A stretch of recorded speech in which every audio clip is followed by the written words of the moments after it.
What is up, my lovely people in Blue Tablet land? So for today's video, guys, I'm going to be drawing all this creepy looking mummy wrapped in bandages. If that's something you guys are interested in and would like to draw along, stick around and let's get started. So this one, I'm going to start out by drawing his nose, and the inspiration behind this piece would definitely have to be the old Mummy movie which had come out back in the year 2000, which had the stars of Brendan Fraser as the main actor, Arnold Vosloo, which was the guy that played the mummy, and then I believe it was Kate, I think, or the actress name. I'm not really sure what is her actual screen name, but that's the characters. But the trailer that kind of led up to the actual movie being shown in theaters was just breathtaking and just amazing, and just all the kind of phenomenal you can possibly think of for a movie of that nature. And especially to think nothing had ever released or even come out close to something like that.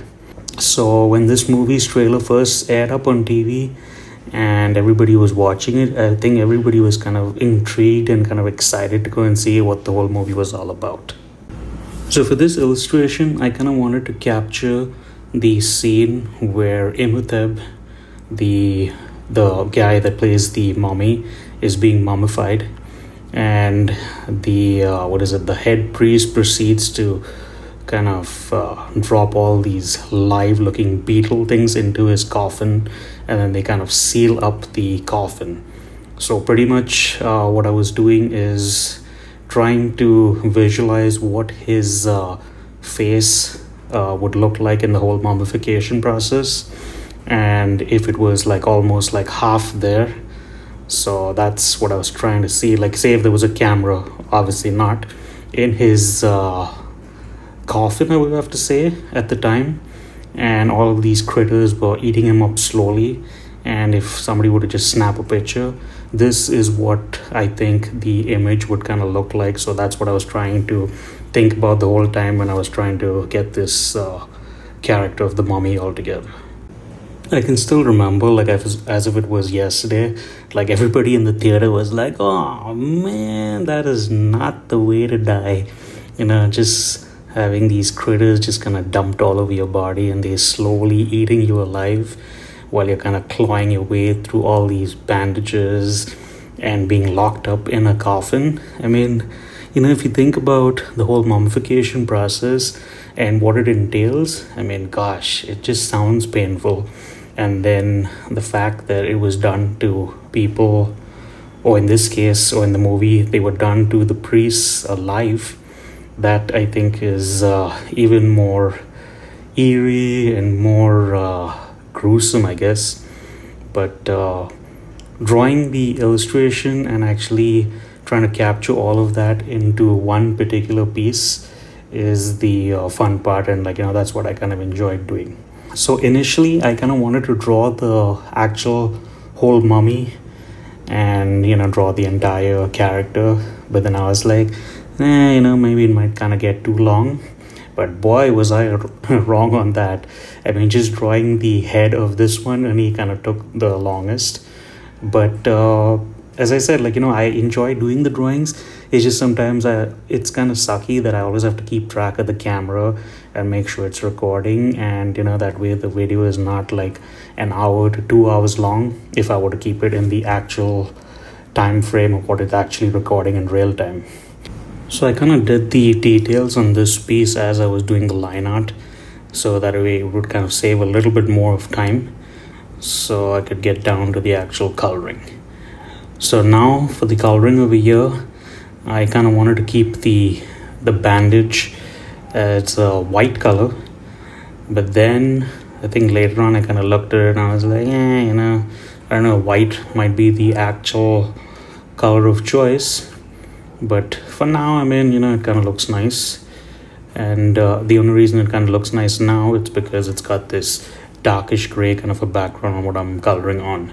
So, when it's just one color, I mean, it doesn't look bad. But then once you start mixing and matching the colors, that's where you kind of want to see or think if you want to change up something. So now for the actual mummy, I kind of wanted to try a gray color for mummy, but as you can see, it doesn't really show much. So I kind of swapped it out to like I don't know what kind of a yellow this is, but it almost looks like a muddy kind of a yellow. So say if you were to take yellow and kind of mix like a little bit of brown into it, I mean, that's I think the color you would get. And I kind of wanted to have like this shredded look to his face, kind of like to show like, that the actual beetles have kind of eaten through his face and kind of come out through those little incisions that you see where his cheeks would be. And for the teeth, I figured I'd keep it like a nice off-white, at what regular teeth are, if you've not gone to a dentist, obviously. Some nice yellow for the eyeballs to kind of show that they've kind of turned from that whitish to a creamy color or a yellow color. And then obviously a dark shade to show where the eyeballs are sitting. And now for the gums, a little bit of a pink. So pretty much what I was going for is kind of like almost like a decayed, decomposed look. And that's kind of, I kind of didn't really like the colors that I chosen initially when I was doing the illustration. But then I was like, let me see if I can rock it and make it look awesome at the end of it all. So now here for the shading, I'm pretty much doing the same technique that I've been doing for the rest of these illustrations that I've done.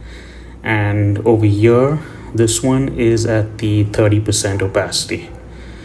And then, just kind of work my way slowly through the illustration and, just follow my mind and, my vibe at the moment drawing.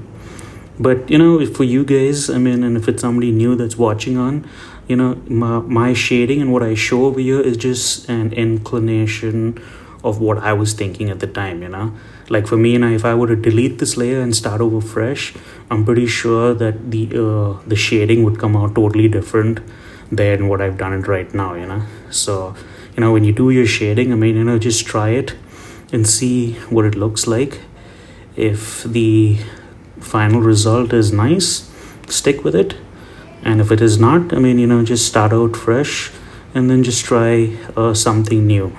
The key point to doing the shading and not losing your work is always to make sure that you're doing it on a new layer. And that's one thing I always do, and I've learned from the past mistakes I've done, where I do the shading and I spend like almost 3 to 4 hours in the shading, and then something doesn't look right, and then I'm like, oh man, like just working all on that color layer, and it's just such a pain to have to go and fix that. And what I mean by that is, say supposing if you have like the color layers, which are the flat layers, and you just happen to do your shading on that and you don't realize it, and you're like almost a lot of time has been invested into doing the shading, it's kind of frustrating in the aspect that now you got to start from scratch, because there's no way you can undo it. Well, I mean, I think for Adobe Fresco, which is another app that I use, I think you can go and undo any mistake all the way up until the very first line you do. But for Procreate, I'm not sure how far back you can go. So that's something I guess I'd have to try on a day I'm not recording and be able to tell you guys an answer as to how far back you can go to undo something when you're doing it in Procreate. So another tip I thought I'd tell you guys, since we're talking about the whole thing of coloring and shading, is if you're using Adobe Fresco, and I'll probably make a video maybe of this, like a short tutorial I guess, is if you are doing everything in vector and your line art is in vector and you end up coloring on the wrong layer, there's actually the selection tool that you can use and select the color and delete it.